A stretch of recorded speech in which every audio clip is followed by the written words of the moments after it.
Hey folks, if you are a new Inside the Mix podcast listener, welcome, and don't forget to hit that subscribe button. And if you are a returning listener, a big welcome back, and welcome to the Inside the Mix podcast. I probably should have started the episode with that. I have had a month off, so I've got to get back into the swing of doing these things.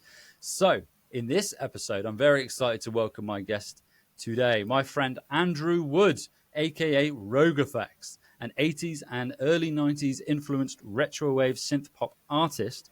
And he's joining me today for a producer Kickstart strategy session. Andrew, RogueFX, how are you and welcome? Hi, Mark. Yeah, I'm absolutely fine, thank you. How's yourself? I'm very well. We were just discussing off air, actually, at the time of recording this. So it is the 6th of September. There is a heat wave in the UK. So it's about 29 degrees and it is very hot. Luckily, the studio here is a building within a building. So I don't get blasted with the heat, thankfully. But Very good. Yeah, it's very hot. I took a walk on a lunch break earlier today and I just don't know why. I just sweated the whole time. It wasn't particularly nice. But I actually had a week off last week. And I went to North Devon with the girlfriend and it rained the whole time. I took the wrong week, man. That's been the story of the summer, hasn't it? All the rain, and then everyone goes back to work or school, and suddenly the sun shines, and it's a heat wave. Yeah. But I'm not complaining. It's still nice. Still get out and about. Get on the paddleboard at some point this week. It'll be lovely. So I thought this is a producer Kickstart, so it's a slightly shorter episode than usual. So I think we'll just dive straight in. Maybe tell our audience a bit about your sort of music production journey today. What brought you to where you are now? Well, yeah, as kind of you mentioned at the start there. So my music life was mainly started in kind of towards the late 80s and then through the 90s, and I guess although I started in the synth pop world, I moved more into dance music, house music. Well, we used to do all sorts of dance music, to be honest. It wasn't just house. But then by the end of the decade, just kind of give up. Well, just drifted away from it. And then I just, bought a synth, started again last year, released quite a few singles, just slowly getting some growth here and there, culminating, just released my first EP just end of August. Yeah, fantastic. And a great EP it is as well. So I was listening to it earlier today. The Fifth Step, if I've got that correct. Yeah. Really, really good EP. So what I'll do is I'll put links in the episode for the audience to go check it out. So I strongly encourage you to do that. Maybe a bit about this EP, because I listened to it earlier today, and I think we mentioned off air that I can hear that 90s influence in it, and those little bits of ear candy that you got going on, some really nice stereo width going on in there, and bits and pieces in there with the panning, and as I mentioned, that ear candy, which I really, really like. And maybe tell our audience a bit about it, because it's kind of like a concept EP as well, isn't it? It's got a main character, and there's a theme behind it as well. So maybe a bit about that. So there is a theme. I mean, it's in sport from it came from kind of Total Recall with the COVID pandemic. So basically what it is based in 10 years from now, although, it really could be now, to be honest, but based in 10 years from now, everywhere's in lockdown, pandemics internationally, no international travel, and you've got these, corrupt organisations working for the government, not working for the government, but, all corrupt, and they sell these things called mind trips. And these mind trips are basically medically induced, holidays, if you want to call them, or memories put in there. So there's your Total Recall influence. And the guy that goes through it with the biggest of these companies called, and he is a mercenary ex-con. He's worked for these kind of organizations. He goes in there fancying a little bit of a, good time. But, his psyche starts to work against him while he's in there. And, by the end of it, he's kind of he's kind of a different character. But, by the time he's come out. So sets the scene for maybe a follow-up. I haven't decided yet. But, at the end of it, it's kind of a renewed beginnings for the character at the end of the EP. Yeah, it's a cool story. I really like it. I do like a concept. I'm working on an EP myself at the moment, and albeit it's not as sort of the story isn't as sort of as big as the one that you have, but I do like having a concurrent theme running throughout it. And I mean, I love Total Recall. What a film! The original, that is. Yeah, the Colin Farrell great one. movie, great movie. I should say also, I did get a lot of help by because there's little stories in between the songs. So, with regards to that, and sort of, so we've got the EP, we've got the fifth step. It's been released. It's still, I can see it bouncing around, which is really, really cool. And I can see you featuring on other sort of podcasts and radio stations as well. So that's really great to see. So what do you think? Where would you sort of like to be in 6 months? Where do you see your journey with regards to, because you, like you said, you only returned to it last year. Where do you see yourself being in 6 months? So, I mean, it's all about just, that slow growth, really. Nothing happens, overnight, really. Just trying to get, a little bit more traction on Bandcamp, get that Spotify up to the magic 1,000 followers. I'm on 840 now, so I'm not too far away. But, just trying to slowly grow. In the next 6 months, what I've got, I do have it's sounding really good, collaboration. It's actually Electric Desk does my mastering, but he's actually an artist himself, much like yourself, Dial M Machine, and he's done the music on this one. I've done the lyrics and sang it, and it's a very kind of nostalgic fest type of song, and that'll be coming out. I don't know it yet, but in the next few weeks, couple of months, I have actually got a cover version at the mixing stage, which I was intending to do for Halloween. I've never done a cover version before, but it's probably too late to get it through. And I was putting through clearance through DistroKid. I mean, I don't know how long that takes.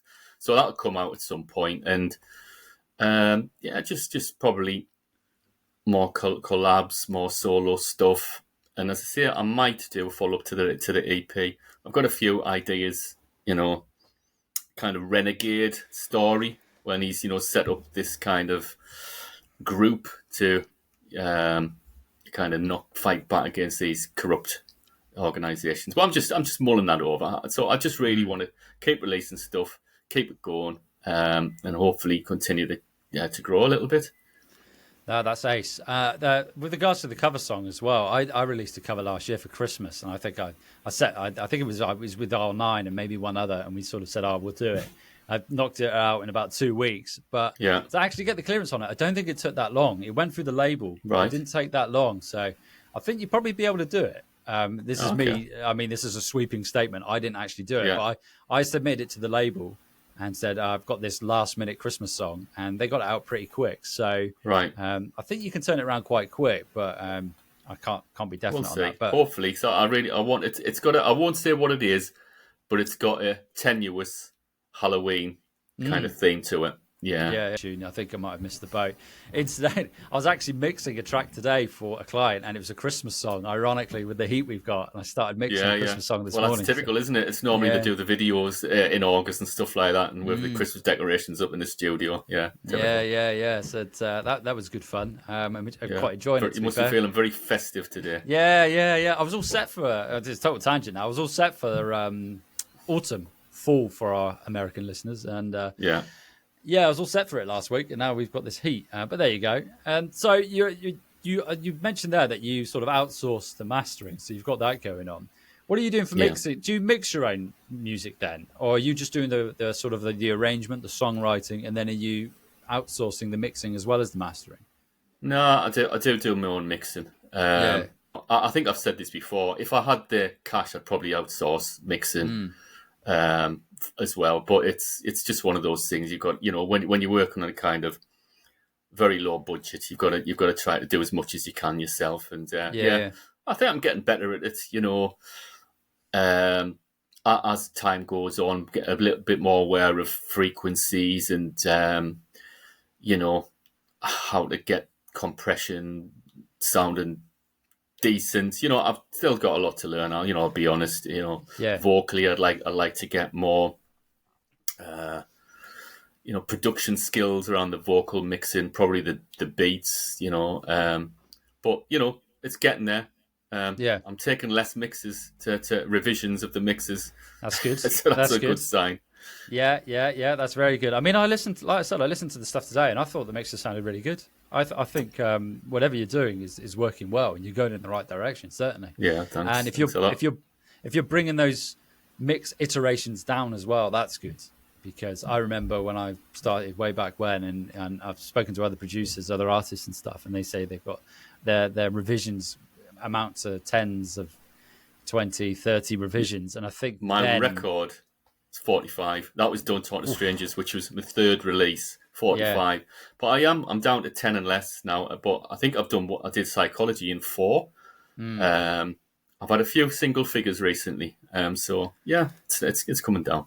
I think that's really good. I think when you bring it down as well, then any changes you're making, they're sort of like they're really informed decisions. I think when you start getting to 10s, 20s, 30s, I know I've done it, and then you're just tweaking, and I think it can often move into the realm of being detrimental to the mix itself. Exactly. It starts to make other things worse, and then you end up worse off than you were when you started. Yeah, exactly that. Or I remember I had this conversation. I cannot remember who I had the conversation with, but you start adding things to it, or adding different plugins, different compressors, different saturation, all this different stuff, thinking, I want to get this sound, but you keep adding and adding and adding, whereas it probably could be something as simple as taking something away, and it just creates this expanse of sound, and it just opens up the track. Yeah. So you mentioned there about vocal production. I don't know, in the lead up to this, in the questionnaire, you mentioned vocal production as well. So what is it that you particularly... What is the biggest pain point with vocal production? Is it frequency? Is it compression? Is it recording or something along those lines? I think probably it's really how to get that real sheen to the vocals. Really sounding. I think I can mix the vocals in a way that sounds authentic for the 80s and 90s, but if you want it to sound like today's really contemporary vocal mixing, that's where I think it's quite, I'm not at that, I don't really have the knowledge how to do that at the moment. Yeah. So I'm trying, but it's so yeah, great. Suits me sound because it's authentic to the 80s and 90s, but I would like to, get some of the more contemporary kind of styles in there as well. Yeah, I think there's a lot involved in doing that, and to begin with, it can start with something as simple as like a preamp as well. So, albeit, we're not, I don't know about you, but I don't have the luxury of having a rack with various preamps that I can run a vocal through when I'm recording it. So preamp emulations are where it comes in handy. So it's to begin with, it's starting with that. For example, the Slate Digital range, I know there are various different, not just vocal preamps, but there are preamps in there that you can use. So things like that. And other little tips and tricks. So one trick that I think is really good, and I don't know if you've done this yourself, I can't remember who I got this from, but it's used. Have you got the Waves doubler? Have you got something like a doubler plugin or something along those lines?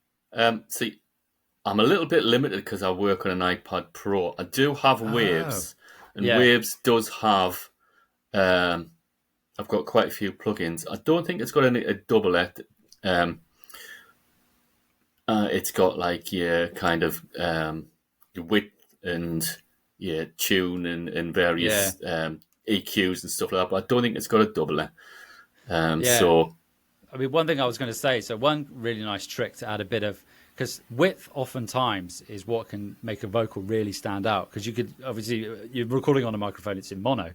And then when you start to add that width to it, it just brings it more life to it as well. So using the doubler, for example, you can use other stereo imaging plugins. But the great thing about this one is you can have an auxiliary send. You send your vocal to it. And then you can mute the center output and then just have the sides, and then you can bring the fader up on that auxiliary send, and then it just as you bring that fader up, if you're watching this on YouTube, you can see you've got this mono signal, it just starts to open it up like that, and that just adds that bit of width to it. So that's one thing you can do. And then obviously there are things like saturation as well. So are you using, I know there's the Brainworks, I've lost the name of it now, Black Box, that's the one I was looking for. That's a really nice saturation plugin. But you mentioned you're working on an iPad, so you might be slightly Yeah, I am limited. Limited. As I say, there's the Wave ones, and then it's this Steinberg type of plugins because it's Cubase's, so of the Cubase Oh, family.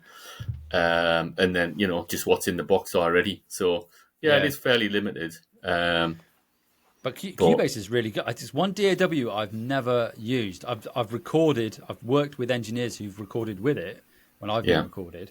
I've never used it myself, and I've heard great things, but notably from Tim Benson online, who uses it. Tim uses it. UAP Yeah, uses Cubase. mm, I used it in the 90s. Obviously, a hell of a lot different then yeah, yeah, to now. But so Cubase is obviously a mobile version of it. And to be honest, for what you get for 50 quid on an iPad, I don't know if that was a special or not. You absolutely cannot complain. It does. It's not going to be able to do the job of a fully fledged Cubase on, a desktop or yeah. laptop, but it's still pretty good. I mean, the mixes you're getting if you're mixing on an iPad, that's very impressive. I got to say, Yeah, thanks. I wouldn't have said that. So I don't know how it looks on an iPad. So I'm assuming you're able to. You've got your vocal tracks. You've got your vocal stack, your ad libs, your harmonies, etc. If you're using those, and then you can group them together. And I'm assuming you can have auxiliary sends in Cubase. You can. Yeah. So Where you're doing all of that stuff. Yeah, that's all there. It looks pretty much like any other DAW, and you can have your groups, and you can you've got all your tracks and etc. You've got your mixer, and it just looks like a normal DAW. What it doesn't have, because I've looked for this a lot of time, because I know this is always done, is these auxiliary and these parallel. Yeah. So to do parallel compression stuff like that, I kind of get that. I can't find out any way to do that. But saying that, I just found the sidechain button 2 weeks ago, so I'd lived without that for a year. So it could be hidden away somewhere, but I still have not found how to do that kind of thing. So I know a lot of people use them to work on the the kind of colouring of the vocals or other tracks. Yeah, that's really great that you have got the mixes you've got, and you haven't had that in. And I know this has been mentioned a lot on the podcast. Is that limitations are often a good thing, and the fact you're limited, it stops you from getting distracted by an arsenal, a library of plugins, and then you don't have that luxury of just throwing multiple things and the kitchen sink proverbial in a mix, trying to get it right. Yes. So I think that's a really good thing, and I think embracing it's really, really good. So you're not able to use auxiliary sends, but you're able to then sort of like group all your vocals together and then have one processing, like one channel strip. You can send. You get it. You put your groups, whatever you want your groups. You put all your beats or drums in a group, or your vocals or your harmonies. Yeah. And then you've got your inserts. You're limited to 8 inserts, so 8 kind of effects, if you like, on your group. But there is another send, so you could have your delays set up, and you can send various to it. You can't do anything kind of parallel running. Or you can't, for example, have your lead vocal in a group and then another group. You're just limited to one. So I think it's that kind of limitation. Yeah. I mean, some tricks that I use for vocals in particular that I use on pretty much all mixes that I do. So you mentioned there about reverb. So I've now moved away from having not that I ever had lots of reverbs, but I try and limit my mixing now, my sessions, to 3, maybe 4 reverbs. Rather than just having this swamp of reverbs going on. Sometimes maybe 3, and have the vocal going out to the same reverb as the synths, for example. But it depends on the track. But one really nice trick to do, because you mentioned there that you've got sidechain available to you now. And this is quite a good one. So when you send your vocal out to a reverb, is to have a compressor on that reverb and then sidechain your vocal to that compressor. And then what that does is that when the vocal is there in the track, it will then slightly duck the reverb, and then the vocal just pokes out a bit more, but you still have that lush reverb behind it. That's a really good thing to do, because sometimes a vocal, particularly if you've got a vocal that's got a lot of reverb on it, using that and side chaining a compressor on the reverb send can really help that vocal to stick out. And also EQ on a reverb as well. I don't know if that's something you're doing, but actually EQing a reverb and getting rid of the sort of like the lows and the highs on that. I don't think there's a facility to EQ kind of effect sends. You can EQ the track that has the reverb on it, but I don't think you can do it like you can in, you may be able to do it in the plugin. I know some reverb plugins you're able to do it, so that might be worth looking at. Right. I know a number of them. I couldn't say for I was Cubase. looking at one actually the other day in the iPad store. I haven't bought it yet, but Apple Store, I should say. So I might, as a next step, I might actually buy a plugin with a reverb, because they're all stock ones, Steinberg ones at the moment. I mean, they've got 5 or 6 to be honest, but like you, I only use 2 or 3. Reverb's not one of the things that I massively use on vocals. I know a lot of synthwave artists do, but it's maybe I should use it more. But I just I'm not really into that heavily reverbed sound. As for myself, I mean, it sounds great on others, but for me, my vocal, it just doesn't sound good. So I try to keep it, a little bit delay, just like the reverb.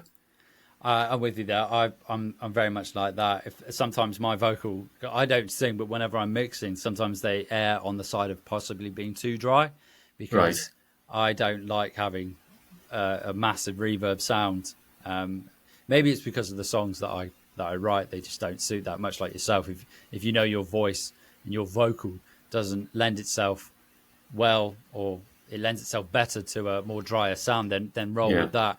Another good tip to do is is with delay as well, which is something that you could feed that delay back into the reverb. So if you've got a separate delay, and once again, you're probably limited again by Cubase, but that's another good thing that you're able to do. Are you able to use DSs as well? I'm assuming you can. Yeah, got a DS plugin. Yeah. How are you sitting those? Do you have one sort of at the top of the vocal chain, and then do you have another one at the bottom? Are you using one? How are you using those? I usually I either put it on the group or on the individual track. I sometimes just put it on the individual track rather than the group. Where it is in the vocal chain, if I put it in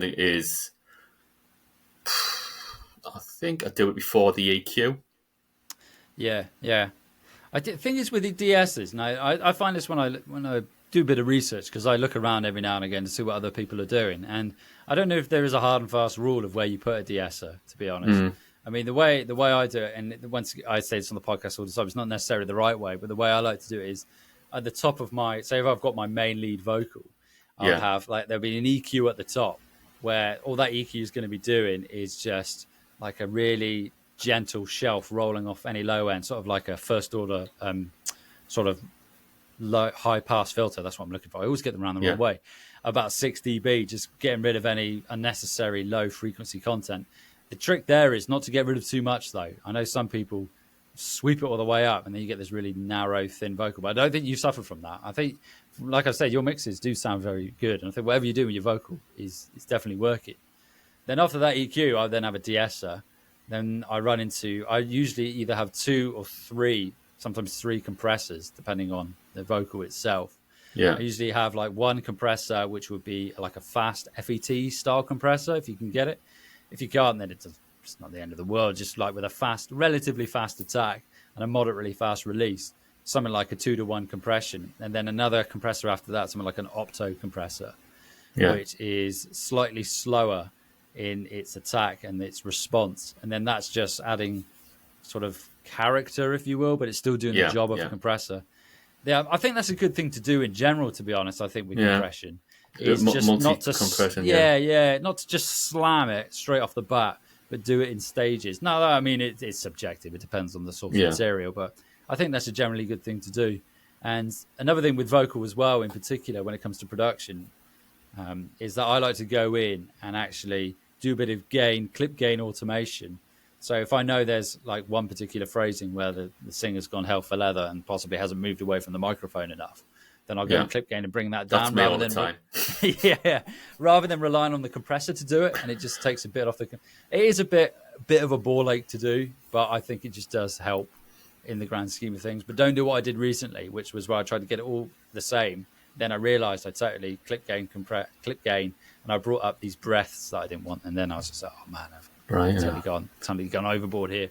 And then, I run into compression. Then I'll do the compressors. Then I'll do EQ afterwards.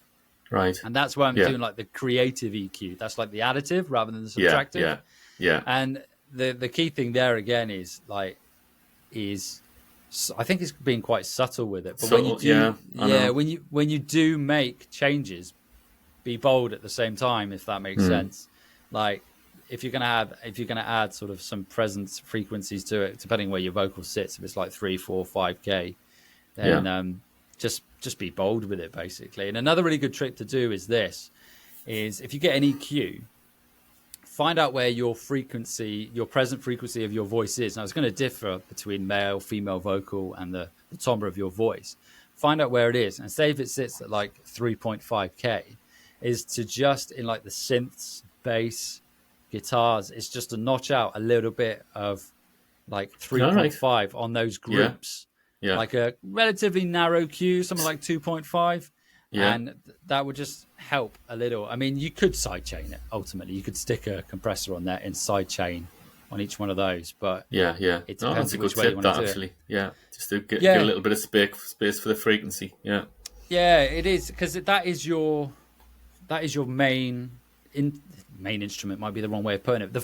The centerpiece, let's put it that way, of the track is that vocal. And you want it just, albeit you don't want it to be louder than everything else, but you want it to be more present and be a focal point. So just notching those frequencies out a touch. And you can use dynamic EQ in doing that if you wish. But I don't know. I'm quite old school in that method. I just like going in and just stuffing them out and doing it that way. Anything dynamic, I struggle with a little bit in automation. I do it, but then it ends up all sorts of stuff's getting automated that I don't want to be automated. I'm like, so I end up switching it all off. And just doing it right at the end. The very last thing I'll do on a track or the vocals, automate, and then everything else is done. Right, let's do a bit of that. Because if I do it, I'll forget about something, and suddenly things are going crazy with automation that I forgot to switch off. I didn't realize it was on. Yeah, I've done that. I think I put a post on Instagram a few weeks back, and it showed like the automation lanes of this vocal group that I had, and it looked like the London Underground. It was crazy. Yeah, I've got that. Yeah, have I gone overboard here? I've got that much automation on.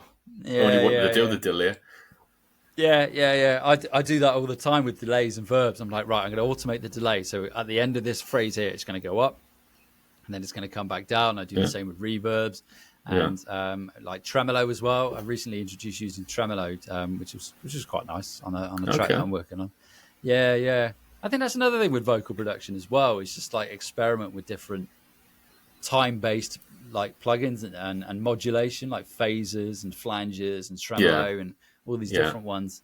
And I did it recently. I quite often put a flanger on maybe it's a back-end vocal or something like that. Just add a little bit of extra texture or whatever. But I think always good too.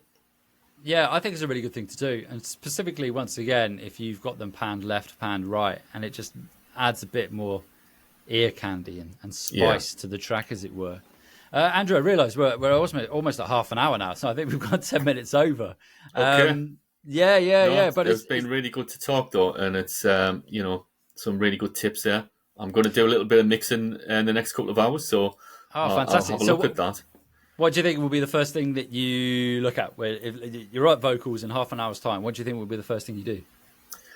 I think I'm going to have a look at where the de-esser sits in the group, and the EQ, the kind of final EQ, to try to get some flavour in, and I might have a look at any of the key synth tracks or that sit with the vocals. If I can just duck it out. Well, what I don't really know is where is my frequency. I guess there'll be some plugin that'll show me that. So the plugin I use to do that is I'll sweep.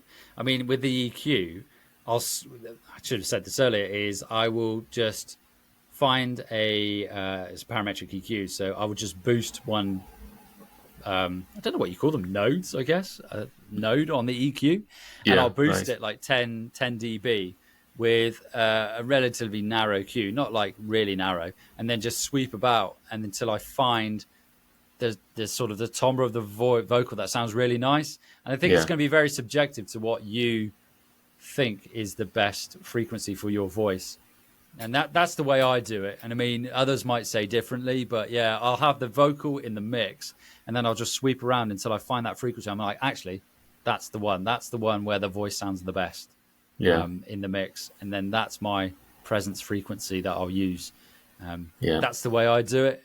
Yeah, there are EQs where you can actually highlight frequency bands and it will solo that band of frequencies. But if you haven't got that, then just I don't think I have. And then sweep about until you find that sweet spot where your vocal sounds really nice, and that's the frequency that you want. That's probably the easiest way to do it. Ace, mate. So for our audience, where can they find you online? And obviously, I'll put all this in the episode notes as well. Yeah, I'm pretty much everywhere. Instagram. I've got Twitter, Facebook, even TikTok, even YouTube. But I primarily are on X and Instagram. Oh, fantastic! I still don't know. Is it now officially X, or is it just represented by an X and it's still Twitter? I think most people, it's like the application formerly known as Twitter. It's like Prince. Yeah. It is officially X, but no one's going to call her, is it? No. There we go, folks. If you would like to be like my friend here, Andrew RogueFX, and become a producer Kickstart participant, do go to the website www.insidethemix.podia.com, or if you're watching or listening to this in the future, there will be an insidethemixpodcast.com website when I get round to it. And get signed up and join me on the show here for a producer Kickstart session. And Andrew, it's been a pleasure, and I'll catch up with you soon. Yeah. Cheers, Mark. Thanks a lot. Cheers, buddy.